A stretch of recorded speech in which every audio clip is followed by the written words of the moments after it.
They let us move this morning. Because when you're in the presence of God, there's joy.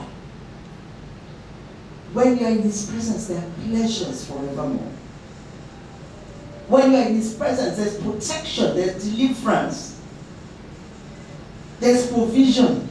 So where else? Where else should we want to be but in the presence of God? And we have the privilege of having this presence in these our human vessels. So it's not only that we are enjoying the presence when we come in here to worship corporately, but we can take it out. And we can take it into any situation that we're in. And this morning, I want us to experience more of this presence of God in worship this morning. The Bible tells us in Psalm 139, Psalm 139, I think we read it on Tuesday.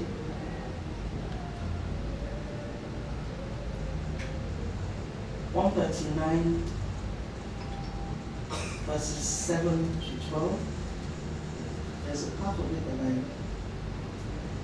that it says, where, can I have it in any other version, but not even NIV, maybe New Living Translation. I can never escape from your spirit. So King James says, whither shall I go from your spirit? Or where shall I flee from your presence? I can never escape from your spirit. I can never get away from your presence. Go on. If I go up to heaven, you're there. If I go down to the grave, you're there. If I ride the wings of the morning, if I dwell by the furthest oceans, even there, your hand will guide me and your strength will support me. If I say, verse 11, if I could ask the darkness to hide me and the light around me to become night, but even in darkness, I cannot hide from you. To you, the night shines bright as day. Darkness and light are the same to you. Verse in King James it says, yea, the darkness hideth not thee from me, but the night shines as day. To you, please go back to verse 12. To you, the night shines bright as day. Darkness and light are the same.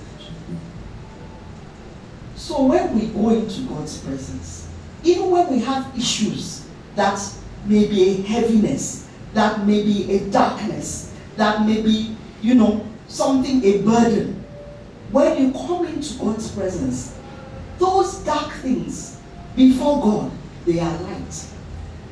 They are light.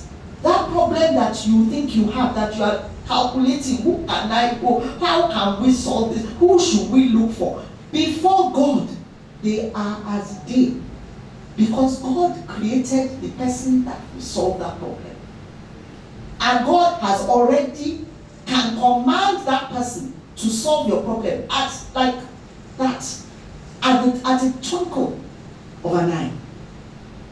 So what darkness are you carrying? Whatever darkness we're carrying, it cannot stand in the presence of God. Whatever heaviness, whatever is causing us to feel cowed or bowed down, it cannot stand in the presence of God. Because to God, even the night shines bright as day. So this morning, we're going to worship God. Because I've spoken about the manifest presence of God. I've been privileged once or twice to be close to some first ladies of states and governors. We call them HE, His Excellency, HE. In the office, everybody will say HE. So whether the governor, So I'm trying to get you to imagine the presence of God this morning. When a governor or a president is coming to a place, they come with their motorcade, they come with outriders, they come with cars. Like this week that we were expecting the president, cars, we were already being told, don't take this road, don't take that road, don't take this place, don't take that place. Everywhere was, we were getting ready for the visit of the president or an excellency. But when you visit the governor or the president or a kabiyesi in his own domain, that's another level. This morning we were talking about food, and we were talking about the kind of food that is even brought before kings. When you watch movies, you see tables, banquet tables full of all sorts of food, you see. So when you visit an excellency, that is another level entirely, because you meet them in their courts. You meet them in their own courts. 1 Kings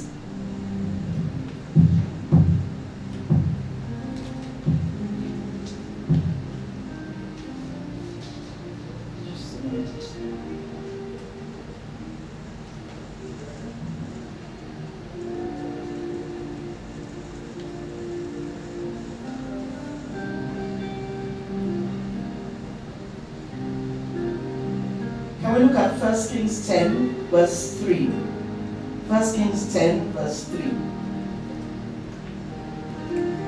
And it's talking about the visit of the Queen of Sheba to King Solomon. And at some point it says her breath was gone from her. 1 Kings 10.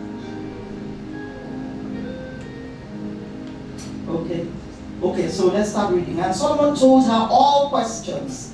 There was not anything hid from the king, which he told her not. And when the Queen of Sheba had seen all Solomon's wisdom, and the house that he built, and the meat of his table, and the sitting of his servants. There's order, there's structure before kings, and their apparel, and his cupbearers, and his asset by which he went up to the house of the Lord. There was no more spirit in her. Her breath was taken away, because she saw, and she said, she's heard of this king. She told him, said, I've heard of you, but what I've seen is even more than I have heard. I've heard that it was a true report that I heard in my own land. However, I believed not the word until I came, and the half of it was not told me. Thy wisdom and prosperity exceeded the fame which I heard. So, we mortals, when we see those palaces, when we see those places, our breath is taken away. How much more the throne room of God?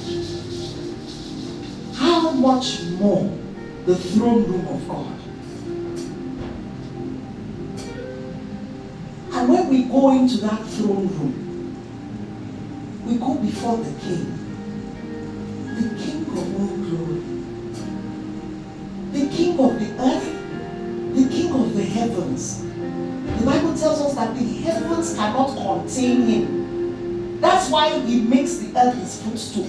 It's like he's sitting there, and his feet are so long, he has to stretch it.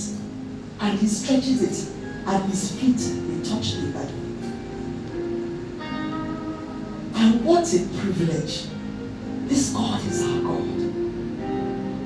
This God is our God. This morning I want us to rise, and I want us to worship this King. From the ends of the earth we come before you